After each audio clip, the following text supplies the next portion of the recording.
आज बातें मुद्दों की।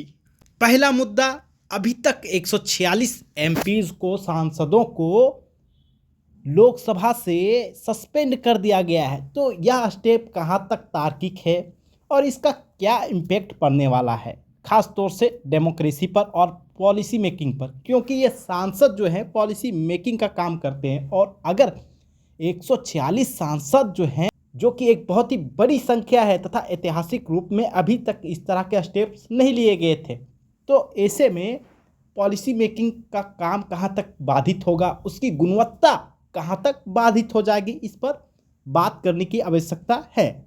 दूसरा बड़ा मुद्दा है रेवड़ी प्रथा का। अर्थात अभी आने वाले 6 महीने में इलेक्शन होने वाले हैं लोकसभा के, और उसमें बड़े बड़े चुनावी घोषणाएं की जाएंगी, तो मुफ्त की जो रेवड़ियां हैं बंटना शुरू हो जाएंगी और इसका असर राजकोष पर पड़ेगा। तो इस बात को भी समझना आवश्यक है कि कहाँ तक इस तरह के वादों को राजकोष के खजानों से खाली किया जाना चाहिए, और डेफिनेटली यह मुद्दा लोगों के जहन में आना चाहिए, खासकर बुद्धिजीवी वर्गों के दिमाग में।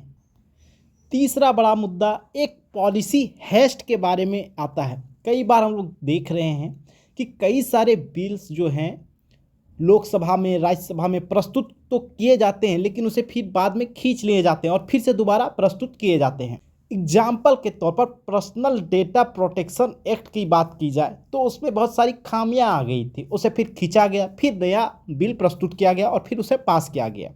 इसी तरह आईपीसी, सीआरपीसी में भी संशोधन करने के लिए एक बिल जो है प्रस्तुत किया गया था लोकसभा में, उसे फिर से खींच लिया गया और उसे संशोधन करके पुनः एक नया फ्रेश बिल जो है प्रस्तुत किया गया। इस तरह से कई बिल्स ऐसे देखे जा रहे हैं जो लोकसभा में इंड्यूस्ड तो किए जाते हैं, लेकिन फिर इसे खींच लिया जाता है, फिर से दूसरा नया बिल प्रस्तुत किया जाता है। तो और जब स्टेक होल्डर्स इस तरह के पॉलिसी मेकिंग में भाग लेते हैं तो पॉलिसी मेकिंग की जो गुणवत्ता होती है वह अच्छी होती है, और सारे स्टेक होल्डर्स जब खुद ही उस लॉ मेकिंग प्रोसेस में शामिल होते हैं तो उसको एक्सेप्ट भी करते हैं और विधि का क्रियान्वयन ज़्यादा बेहतर तरीके से सुनिश्चित हो पाता है।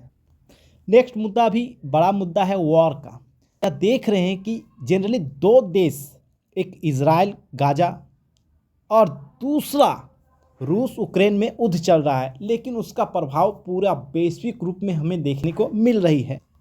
तो इस तरह के मुद्दे भी अब अंतर्राष्ट्रीय स्वरूप ग्रहण कर रहे हैं। तो ये युद्ध कहाँ तक तार्किक हैं, कहाँ तक इसे आगे बढ़ावा देना चाहिए, और क्या यूनाइटेड नेशन ऑर्गेनाइजेशन को इस तरह के युद्धों को रोकने की आवश्यकता नहीं है, क्या वह इतना कमज़ोर है कि वह उसे रोक भी नहीं पा रहा है, तो उन्हें थोड़ा देखने की आवश्यकता है।